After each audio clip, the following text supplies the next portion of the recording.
Hello friends and neighbors, how are you today? I'm doing a little short video tonight to talk about how we can lower our blood pressure, and I'm going to tell you what I'm doing. Part of what I'm doing is already working a little, but not completely, so I've started something new and we're going to see if adding that makes a difference. First we're going to look at, and I've got all kinds of books here, but I'm just going to cover the two things that I am trying right now and things that I plan on adding to it. So first I want to tell you that my blood pressure, I never had high blood pressure until September, October, November of 2019 when my kidneys started crashing. It was during the COVID lockdown. I couldn't hardly get into a doctor, and every month that went by that nobody would see me, evidently my kidney was crashing and my blood pressure kept going up.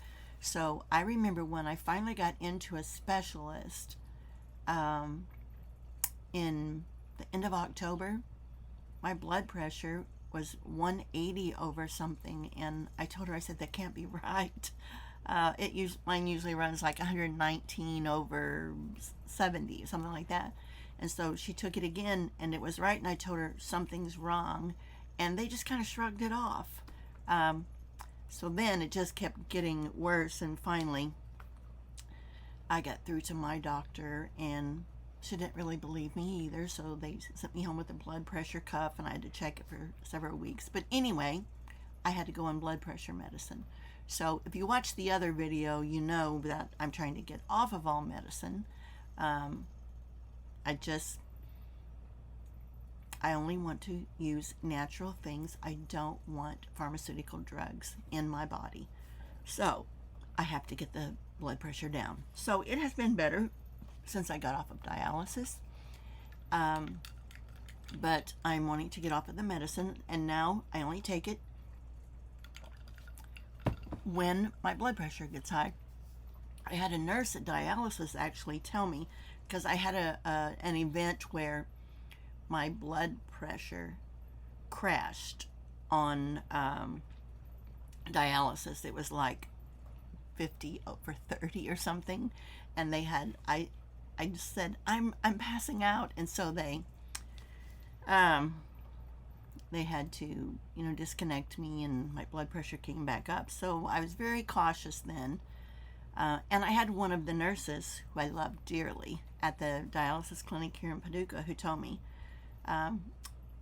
you should always check your blood pressure before you take blood pressure medicine. If you don't need it, if your blood pressure is not high, don't take something to lower it. And so that has been what I do. And the doctor, I confirmed it with the dialysis doctor the last time I saw him, and he said that was right. So I've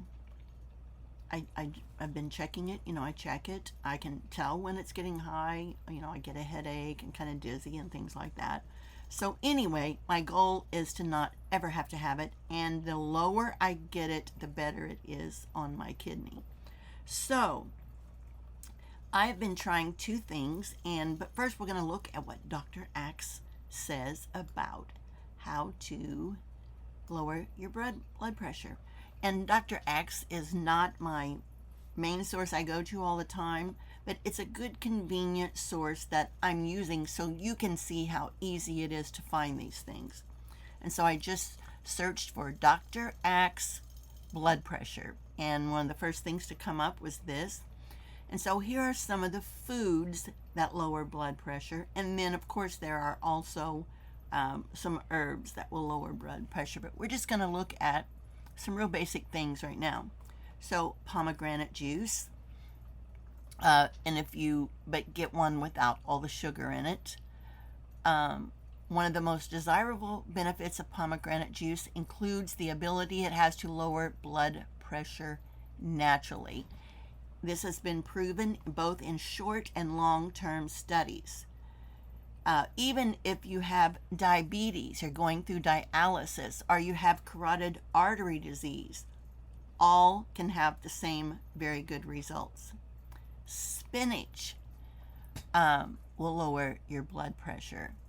Coriander, which is the little seed that comes with that cilantro, when you let cilantro go to seed, coriander has been used for years to treat a number of conditions, and one of those is to lower blood pressure. Pistachios, all nuts, almost all nuts tend to have a positive effect in lowering your blood pressure, but pistachios are the best. Beetroot juice, which I have to find something else before I would be desperate enough to use that, but that's just me. So olive oil, of course we can use olive oil in all kinds of recipes. There are scientific reviews that virgin olive oil, this was conducted in Spain in 2015, virgin olive oil significantly reduces the risk of cardiovascular disease clinical events. So it's good for the heart on a much greater level than just your blood pressure. Dark chocolate, if you can find it not soaked in sugar, it says enjoy it, it's great for your heart. Flaxseed, you can buy flaxseed and just add it to your oatmeal, or sprinkle it on your salads, or there's all kinds of things you can do to add it to your diet. And if you don't like the taste of it, you hate it, you can always get flaxseed oil capsules. The best results are when flaxseed is consumed regularly for over 12 weeks. And most of these things do not happen overnight. Our bodies didn't get in these conditions. We didn't get this damage to our body overnight most of the time. And so we're not going to fix it overnight. There are a couple things that can happen a little quicker, but flaxseed is not one of them. So celery. Every time you eat celery, its nutrients help to keep high blood pressure in check. And one study showed that cooked celery was better at that than raw celery. Tomatoes can lower your blood pressure significantly. The best effect is when they're eaten raw. Purple potatoes. I found purple potatoes once and tried them, and they're very good. They're good at lowering blood pressure. They are loaded with antioxidants. So the more color in your vegetables and your fruit, the higher they are in antioxidants. Sesame oil is very good.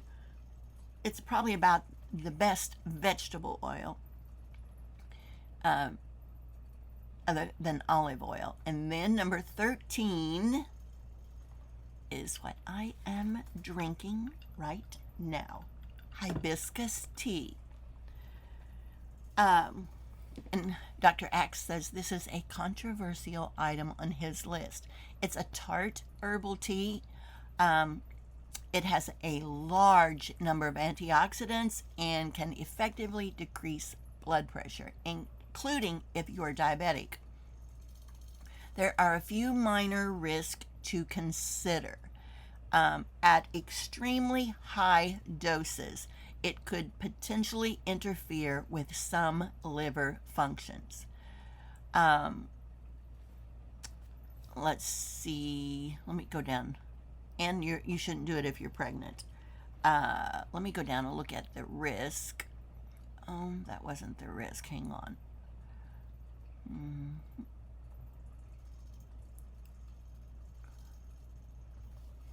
Oh, wait a minute. That's on the hibiscus tea page. So I typed in Dr. Axe hibiscus tea. Here we go. Precautions and interactions. It is possible for hibiscus tea to interact with certain medications. For example, do not drink hibiscus while you are taking blood pressure lowering medication unless expressly instructed to and monitored by your physician. Now listen to this. As it may lower your blood pressure to dangerous levels. In other words, it's effective. So I very rarely take blood pressure medicine, so I don't feel that there's any precaution. But if you are on blood pressure medications,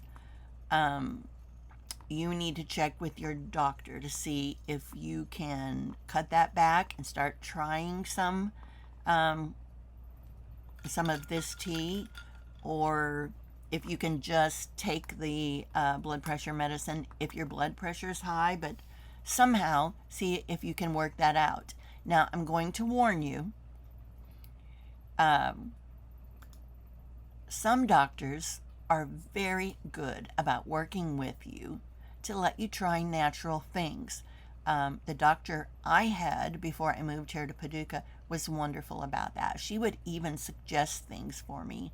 The dietitian at the dialysis clinic was amazing. The one when I went to the peritoneal dialysis. She was amazing. She spent a lot of time with me going over things that I could take to work with some of my health problems, blood pressure, all that kind of stuff, and digestion, and she was amazing. Not all doctors like the idea of you trying supplements or other things. They just want you to do the drugs. So just pray before you go to the doctor. Say, can I do this? Please let me try this. Let's see what the rest of it says. There's some more information there I want you to see.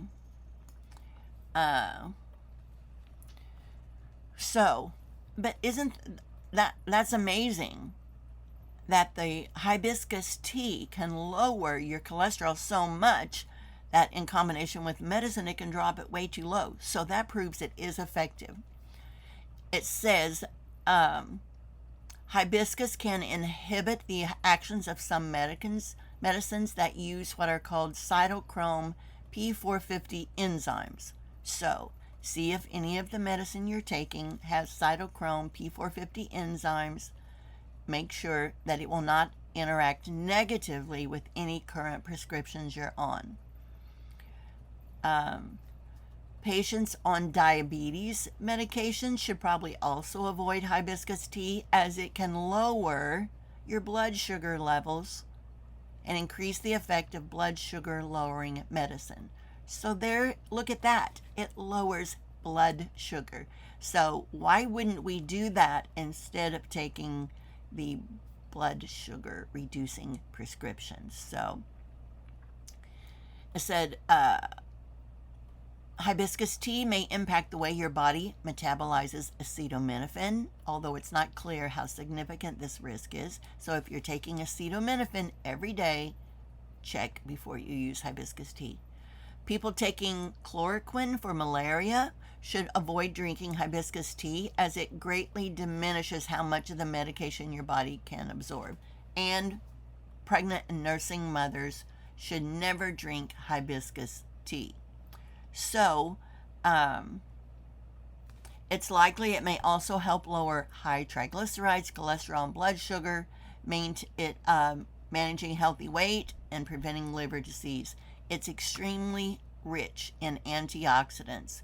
Hibiscus extracts have been studied for their effects on cancer and found in a lab setting to cause cell death in leukemia and gastric cancer cells. So that's it. If you're taking blood pressure medications, it might lower, if you do hibiscus tea as well, it could lower your blood pressure too much. So work that out somehow so you're not in danger of doing that.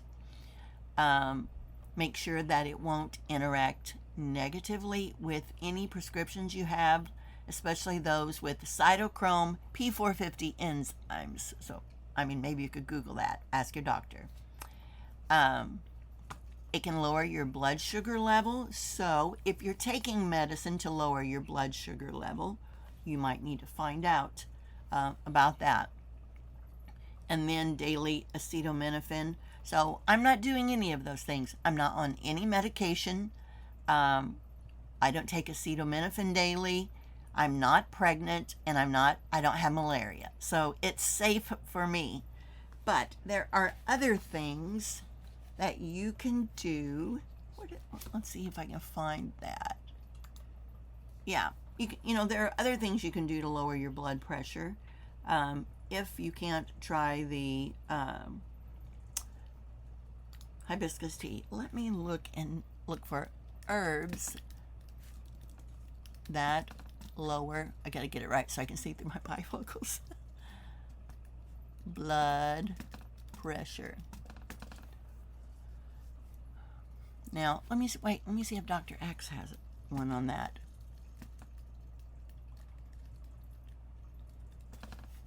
That is just herbs.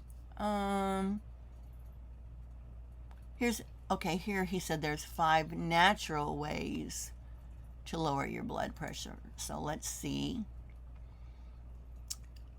Okay, here we go. Mediterranean style diet, flax seeds. We talked about that. Foods with lots of omega-3 foods. Salmon lowers your blood pressure naturally. A fish oil supplement. That's good for your cholesterol as well, so you're getting a double whammy there, and it's because it reduces inflammation. Magnesium, and I do take magnesium at bedtime. Most people have a magnesium deficiency, so I take magnesium at bedtime. It's a certain kind of magnesium that doesn't give you diarrhea.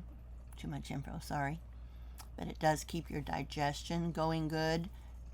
It helps me sleep when I have menopause sleep problems. But I do take magnesium.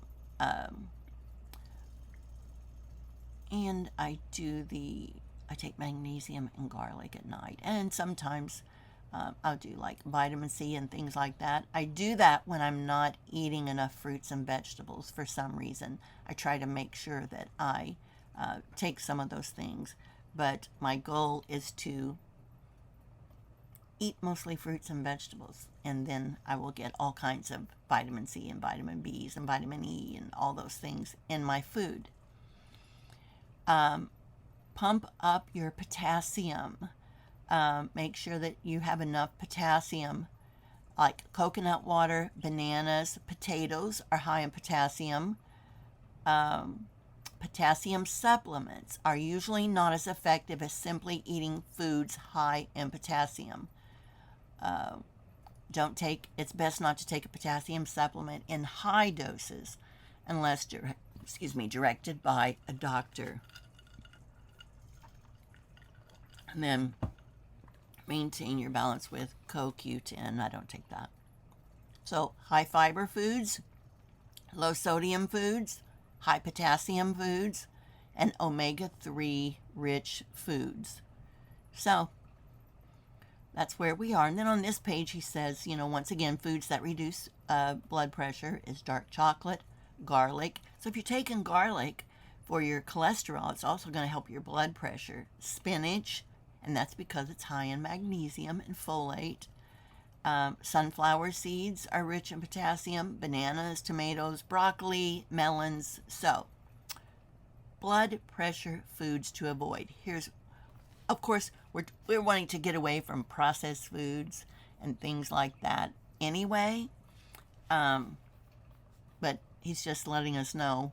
High sodium foods. Most processed foods are high in sodium. Trans fats and omega-6 fats. Packaged foods and conventional meats. Packaged foods are very high in trans fats. Sugar. High sugar consumption is connected to high blood pressure. Get rid of the sugar. Caffeine. Too much caffeine can cause an increase in blood pressure. Alcohol narrows arteries and can increase blood pressure. So, let's see. That's it. So, I've given you a lot of information. But what I'm trying is, and I'm checking my blood pressure regularly to see how it's doing. I had used this before, and it helped me get it down a little. but it needs to be lower than it is. Right now, it runs around 140 over 90. But it needs to be a little lower than that. So that's what I'm working on. So there we are. Lots of information. Some of the things we talked about for cholesterol is just as good for blood pressure. So I think the thing is, when as we eat healthier, to just try adding foods to our diet. It's hard to change everything at once, but, oh, I know one other thing I wanted to tell you. Almonds. Let me read you this real quick. And this is talking about cholesterol as well. And this is from my Healing Spices book. Eating 2.5 ounces. Wait, let me get my face up there again so you can. Eating 2.5 ounces a day will lower your LDL by 10%. 10%. That's 50 almonds a day. Almonds also help weight loss. There are many studies that show if you are eating a handful of almonds today, you are going to gain less weight than those who do not. And it won't add, almonds have fat in them. They do not add to your weight. So, and the secret, the very important thing is to chew very well. When you're eating almonds, they need to be chewed very well, about 25 times per mouthful. It gives you an elevated feeling of fullness. So almonds are very good. So there's just little things that we can add to our diet that can increase our health. Add some garlic, add some herbal tea, add some almonds. A handful of almonds twice a day, or 50 almonds a day, can help clear up your arteries and lower your cholesterol by 10%. So there's lots of things we can do. Just add them in there a little bit at a time. So I'm not sure what my next video will be about, but it will be something that we can eat or herbs that we can do that will help with some health problems. If you have a health problem that you're wondering what are some natural things you can do, just let me know and I'll cover that. And then I'm also going to take you and show you the herbs I have growing in my garden and what I'm growing them for. Like one example is a toothache plant. It is very good for pain, and like you can use it if you have a toothache, and it works for other pain as well. And it's a beautiful little plant. I grew it for the first time last year, and it was just kind of small, so, but I didn't realize that is usually an annual, and it didn't come back up. So I've got some more seeds started. So there's just lots of things we can do. We just add them to our diet a little bit at a time, and try to reduce the prescription drugs and try to reduce the bad foods we eat. It'll eventually pay off. So thank you for listening. I love you, friends. Goodbye. It's me again. And of course, after I do the video and watch it, then I realize what I forgot to tell you. So there's 2 more things that we can add to our diet that helps blood pressure, and that's turmeric and ginger. Turmeric is also good for pain and inflammation. So it does many, many things. We may have to talk about that pretty soon. And ginger is also amazing. But I did want to tell you, if you'll remember, I said that at high doses that hibiscus tea could affect your your liver. But you can safely drink 3 to 4 8-ounce glasses a day with no danger of affecting your liver. And that is what the doctors said and the herbal medicine experts. So that is what I've been trying to do. It is pretty tart, so I add either stevia, which I don't like commercial stevia. Um, so I'm growing some stevia. It's sweeter and it tastes better. Or you can add honey, or I have added apple juice to this to make it a little sweeter. And I want to eventually get away from processed apple juice, but you can't change everything overnight. So 3 to 4 8-ounce glasses a day safely. So I am keeping tabs on this, and we'll find out how long it takes for my blood pressure to drop. So thank you. That's it. I will see you.